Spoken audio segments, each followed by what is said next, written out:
genius show. It's the Aleut, the Indian and the Eskimo. It's the Aleut, the Indian and the Eskimo. Hello everyone and welcome to another Heartbeat Alaska. If you're a first-time viewer, our cameramen travel to remote villages across the north, gathering news and information to share with you. On today's program, we travel to Nunivak Island, an island 30 miles off the coast of the mainland. We travel there for a fabulous reindeer festival and also a historical event. For the first time in 65 years, the local residents dance their traditional dance. This is a joyous program. Thanks for joining me. I'll be back with the Messenger Festival right after this.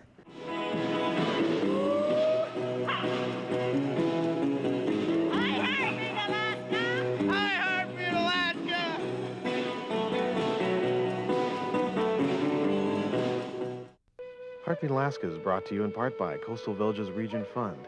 Thank you, CVRF, for your support of Heartbeat Alaska. And Heartbeat Alaska is also brought to you by Frontier Airlines. Thank you, Frontier Airlines, for getting Heartbeat Alaska airborne. Hi, I'm Mark from Scan Home, and we are proud to sponsor Heartbeat Alaska. Scan Home, serving all of Alaska's home and office furnishing needs.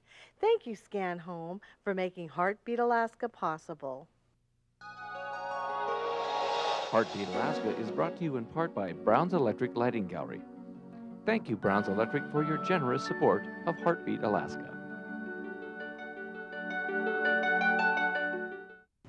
Welcome back. For centuries, the Cupik people of Nunivak Island lived a life deeply rooted in tradition, passing their knowledge and their traditions on from generation to generation. Then one day, the winds of change changed direction.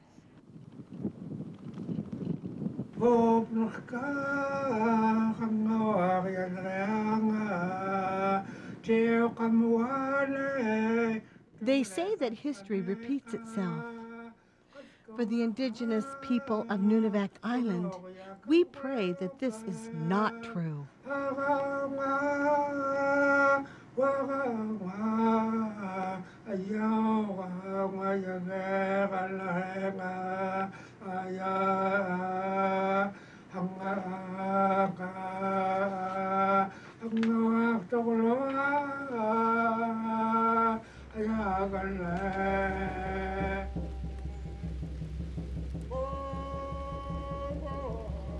It was in 1821 that life of the Cupik people of Nunivak Island would change its course. It was in that year that Russian explorers claimed the discovery of Nunivak Island. It was that year, 1821, that marked the first ever contact with non-natives. And although contact has been established, the Cupik people of Nunivak Island continued their way of life, migrating from one side of the island to the other, following the sea mammals and animals throughout the season.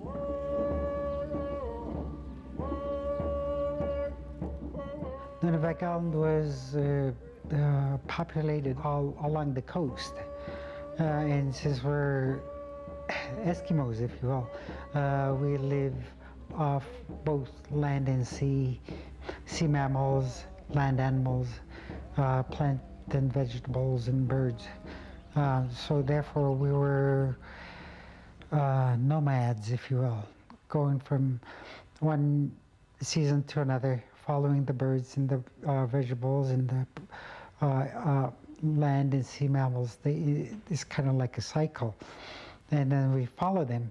And therefore we had fish camps, herring camps, and seal camps. We used to move into Cape Etland during the breakup and move back during summertime. And when the fish comes in, we'd move to Southside. And then fall time, we would go to Cape Manning. So I was wondering why that was going on. So I finally asked my father, and he says, well, We got to have seal for the winter. We have to have dried fish for the summer, and then geese for the winter. It was crucial for our ancestors to live by moving from one place to another in order to have enough food for the winter.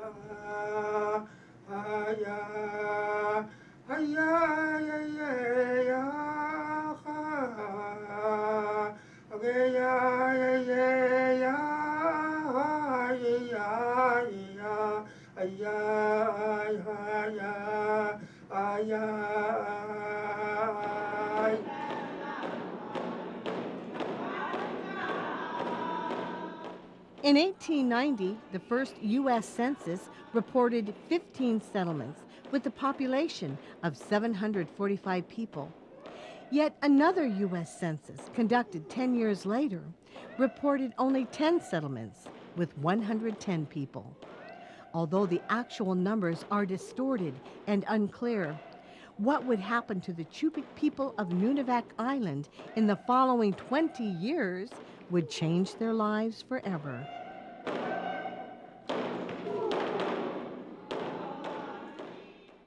Excuse me, we need to know who's gonna be there. Leave me alone! Okay, it may seem like I hate my parents, but what I'm really demonstrating is what a therapist would call asserting my individual identity. We need to know. It's none of your business! Sure, I say I want freedom. But without parental supervision, I'm much more likely to smoke pot and stuff. Oh, my parents, don't try to act like my friends. What I really need is parents. You're not leaving till you give us the details. Okay. Talk, no, ask. Parents, the anti-drug. Each week, Heartbeat Alaska brings you great stories from all over the state. And we couldn't do it without the generous support of Frontier Flying Service. Frontier gets our camera crews where they need to go. So whenever you see a Frontier plane, give them a wave. Say hi from Northside. You might just be on Heartbeat Alaska. Frontier Flying Service, covering Alaska for over 50 years. It wasn't until almost 100 years later that the Cupik way of life would be redefined by the U.S. government. In 1920, the U.S. government introduced the first reindeer herd to the island, employing locals to tend to them.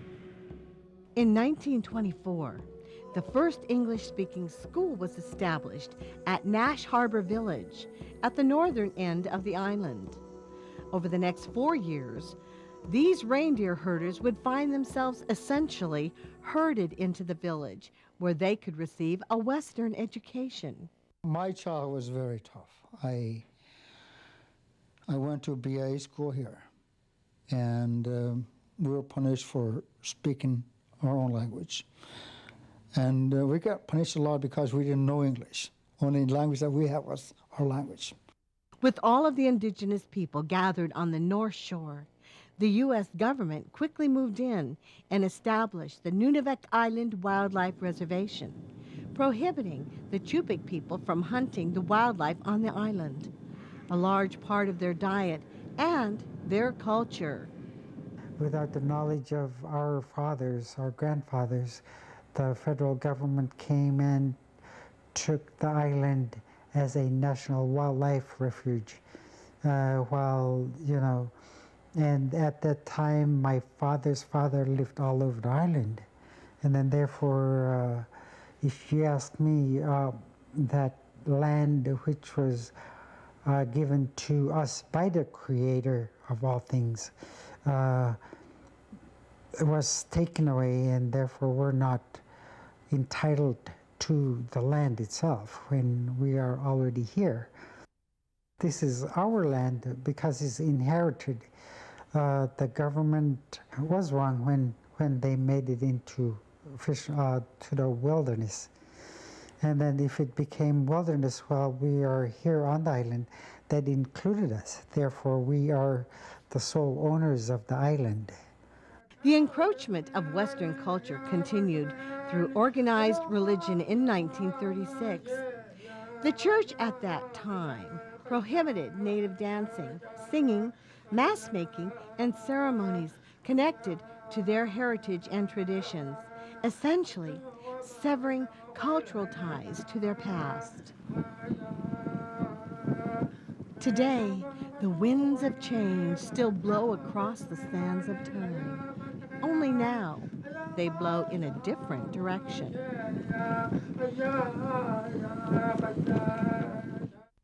Hi, I'm Lisa Zam with Alaska Family Hospice, your home in the city. We would like to invite you to stay with Alaska Family, located right next to the Alaska Native Medical Center. We will have a new addition for our special prenatal guests, a beautiful prenatal home. Call to make your reservations. This fall and winter, every guest is entered in a very special drawing every week for gift certificates, and in December, a grand drawing. So the next time you're coming to Anchorage, stay with Alaska Family, your home in the city. Breaking through the clouds, she turned. Times have changed. Babies are born, and old people pass away. New residents now inhabit the island of Nunivak Island, and in Mekoryuk, Alaska, the residents are reaching back into their past, back 65 years, and reviving the traditional dance. From self-sufficient to codependent, the white world changed the face of the Cupik people to resemble their own by taking away their land, food, beliefs, and culture. For the past 65 years, the sounds of a culture once submerged in tradition have remained dormant until today.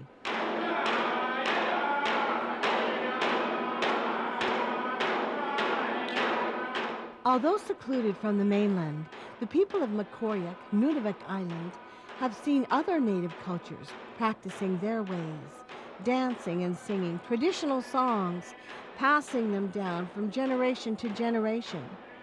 This exposure to other cultures over the years has brought about a contagious curiosity, a hunger to know more about themselves, about their ways, about their past. The people of Nunivak Island are being called home.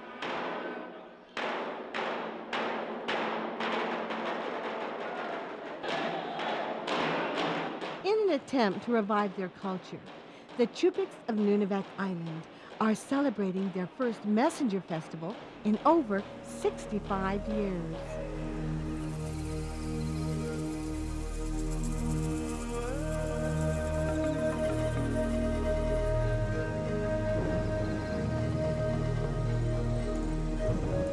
In the days of pre-contact, when a village had a successful season, harvesting many sea mammals and wildlife, a year full of good fortune, that village would send out messengers to the other villages on the island, inviting all to come to a gathering to share food, song, and dance, and celebrate a prosperous season.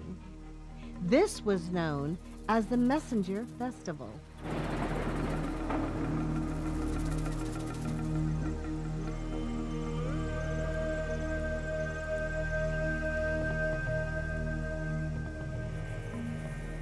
Today, the people of Mekoryuk celebrate life, a life that has been absent for over half a century. And although a large part of who they are has been missing, these Cupik people are grateful for what they do have, a large abundance of reindeer. Most of the reindeer on the island were herded from miles away for this special occasion. The place where we went to go pick them up was like about maybe 35 miles south from here. Then we start driving them, and in about maybe 12, 11 hours, we got them as close as we can over here, maybe 4 miles from the village, 5 miles from the village. Next morning we go out and pick them up, regroup them, and bring them in. In the wintertime, a steer will still have his antlers, and it'll still have a little bit of velvet, and that way you can tell that that's a steer.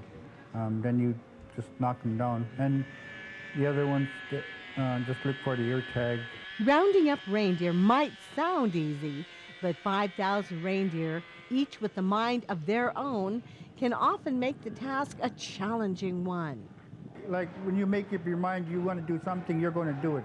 Exactly the same way. They just keep going.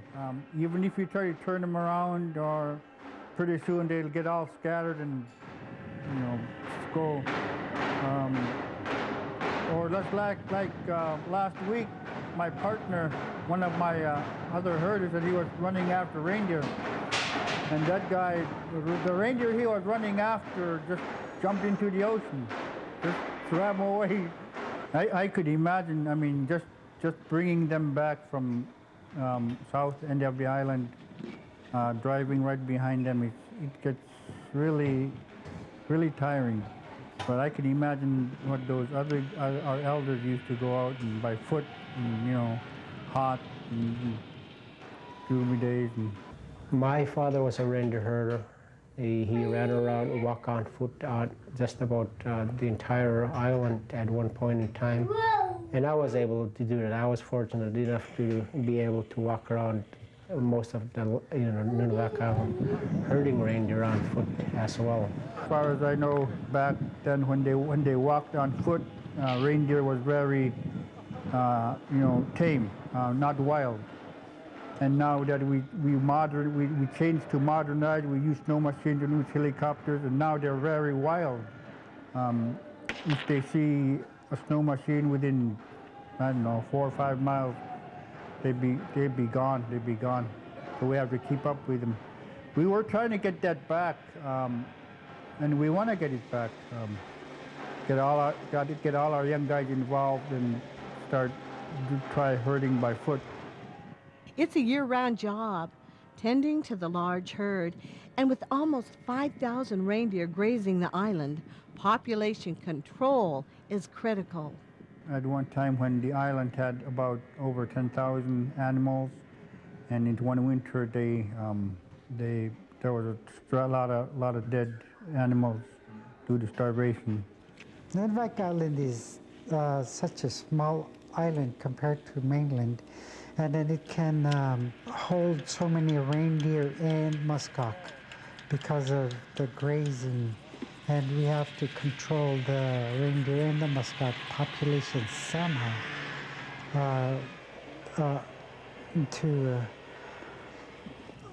to not overgraze the island, to have a healthy grazing ground for reindeer and muskox.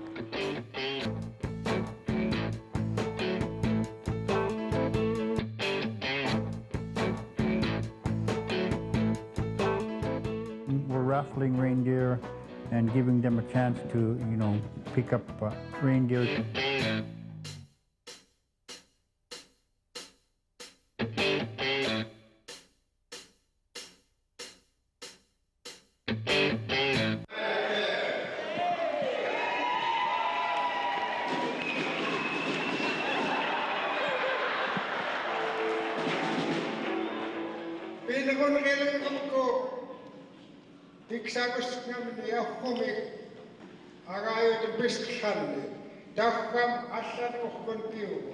Elder George Williams Sr. of Mekoryuk tells the story of the Messenger Festival and how the power of the cane would grant the messengers the necessary clothes and tools to make the journey across the island to the different villages. It is an unwritten past, a history based on the spoken word, where the stories and legends are told from father to son, mother to daughter. And tragically, for the people of Mekoryuk, the last elder who knew the dances of the Cupik people of Nunivak Island passed away before his knowledge was passed down.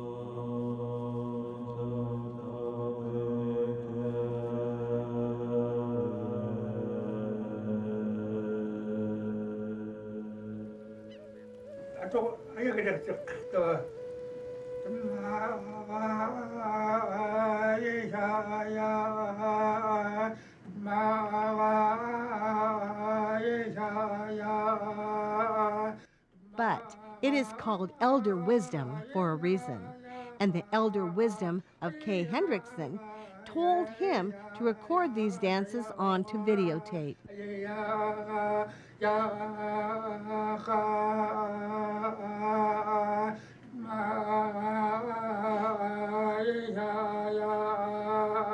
If it wasn't for the wisdom and knowledge of Kay Hendrickson, in all likelihood, the Cupik dance would have vanished forever.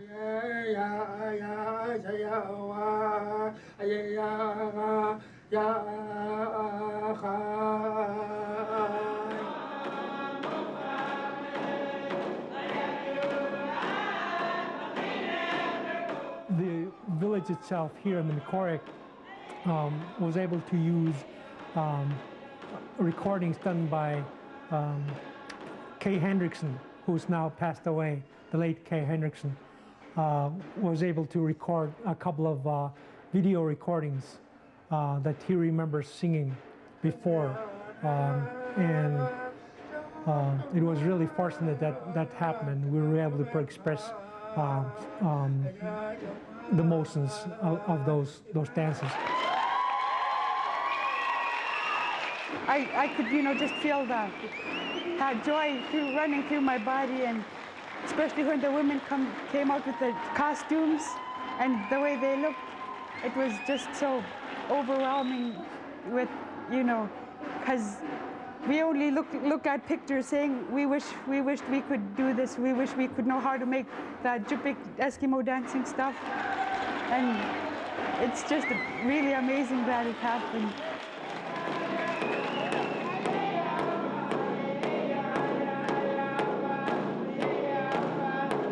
One of the highlights of the Messenger Festival was the performance of a couple of these traditional songs.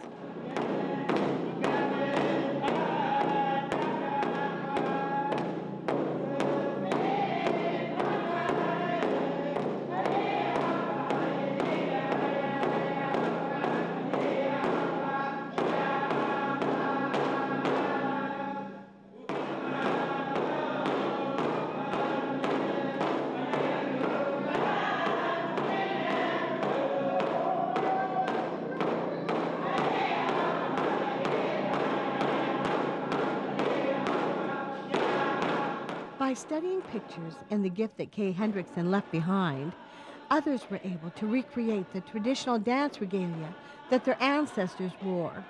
Local artist John Oscar recreated the headgear that the men wore for dancing.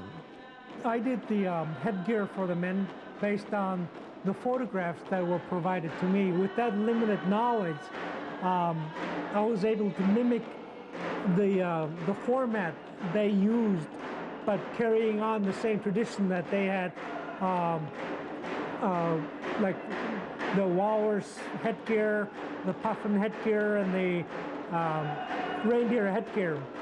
I was able to concentrate on the main two, walrus and reindeer headgear, and I was able to provide assistance to another person with a puffin headgear. There's absolutely nothing wrong with this cultural dance. That was a band some 60 years ago, and I believe that this will be an accepted entertainment, entertainment for the community, and we plan to continue on to do it.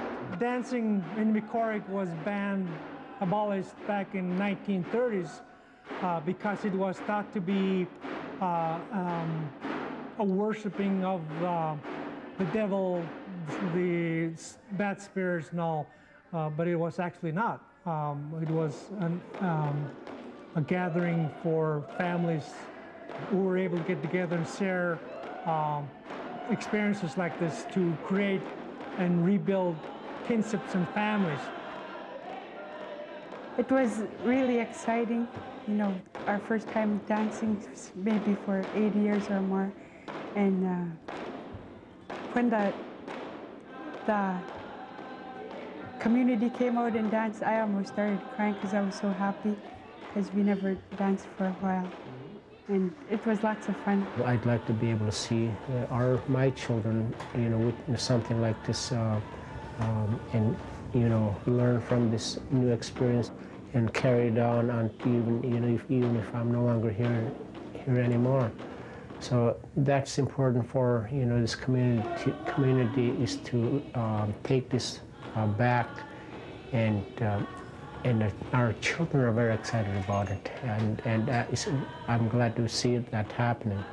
As long as I live, I'll want to learn everything I can to, support the kids like this, to teach them how to do it. So when I'm an elder, that Cupik will still be around, because it's slowly fading away.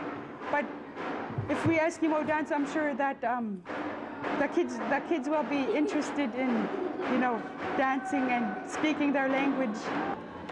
It was a special feeling that I was taking part in a historic moment for the community, as well as the state of Alaska and the globe. And it's a very special feeling that an elder from Nunivak Island, who's now deceased, was able to and unselfish enough to leave us several songs. It gave me a special feeling as an adult that I did not know in my entire life that doing a cultural dance would be so fun. It's entertaining, and I feel for the community out there that when we performed, and they've never seen anybody previously perform from this level at the village. It is a very special feeling for them, and I think they are very proud of us. For the Cupik people of Mekoryuk, it is a new beginning to a story from a time long ago. As they are awakened by their ancestors, the people of Nunivak Island are discovering that their future lies in their past. Thank you once again for joining us for Heartbeat Alaska Native News and Native Information. I want to thank everyone in Mekoryuk, Alaska for your help on that story. And we want to thank you for your hospitality. Thank you for the reindeer meat. Fabulous. My staff and I have loved it very, very much. God bless every single one of you. And we'll see you again right here on Heartbeat Alaska as we take you to remote villages across the north.